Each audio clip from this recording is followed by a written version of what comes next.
Bigla nga nagtakbuhan ng mga pulis dito guys, oh. May rally ata. Naka-formation ng mga pulis, oh.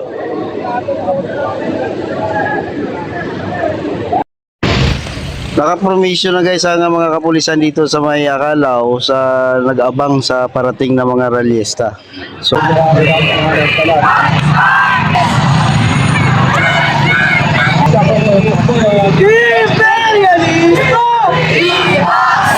Kapitalismo! Feudalismo! Bulok na Estado! Si Marcos mismo! Ang US mismo! Imperialist! Number one terrorist! US troops! US troops! Sabi nating okupasyon, hindi lang yan makikita at matututunan sa kasaysayan. Hanggang ngayon, sa iba't ibang format, may okupasyon na nangyayari dito sa ating bansa. Ako po ay mula sa Mindanao. Ako po ay may mga kapag-anak mula sa Marawi. Kaya kapag naririnig ang Palestine siege, meron din pong Marawi siege. Ang mga kapatid nating Muslim ay meron din pinagdaanan na siege at iba't iba pang mga massacre na pakana ng Estados Unidos.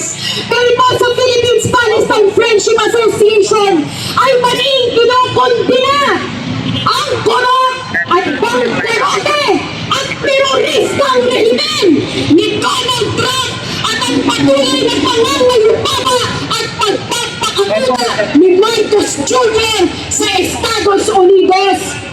Nabasa niyo po ba, nakita po ninyo ba sa balita itong tinatawag na Gaza Peace Board ni Trump? Sino ang mga nakita? Merong pakana na Gaza Peace Board si Donald Trump. Ito daw yung kanilang plano para i-rehabilitate ang Gaza. Sounds familiar sa Marawi, narinig na natin yan.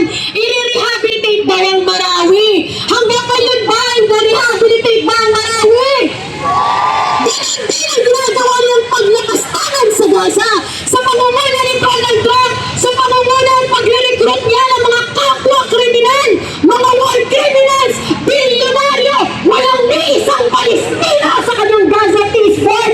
Ngayon ay sa kanyang planong Gaza Peace Plan, ito convert niya ang Gaza na parang Vegas, parang BGC ang tsura. May mga resort, may mga gusali, may mga paliparan. Ito ba ang sinasabi nating rehabilitated na Gaza? Walang konsultasyon sa mga Palestino. Walang ni isang Palestino sa tinatawag na Peace Board. Ang totoong tawag po dito ay pagtitipon ng mga terorista. Ginagawa nilang isang commercial center ang Gaza.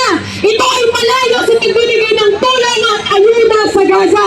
Kaya nakikisa ang PPFA sa ating mga kapatid mula sa Palestina dahil walang sinaman ang tunay na malaya hanggat ang isa sa atin ay hindi malaya.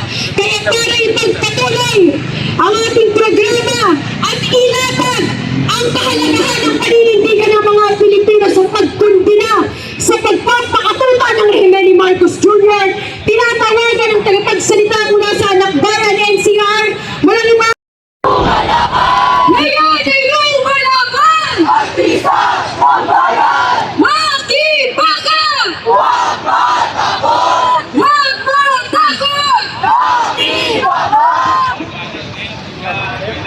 Nag-aalap na ayon po sa grupo ng mga artista ng bayan ay magtatakhal ng isang awitin na sumasalamin sa kultura ng ating mamamayan.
Pagkaan ng lahati ang globalisasyon nag-exportihan ang crowd of deliver mga topics namin ay nasa Kanilang kanta, ang binabanggit sa kantang yon, iba't ibang atake at forma ng neoliberalismo, panghihimasok ng Estados Unidos sa ating politika, ekonomiya, kultura, at kung paano ginagamit ng Estados Unidos ang kanyang paghahari-harian para magkaroon ng monopolyo dito sa ating bansa.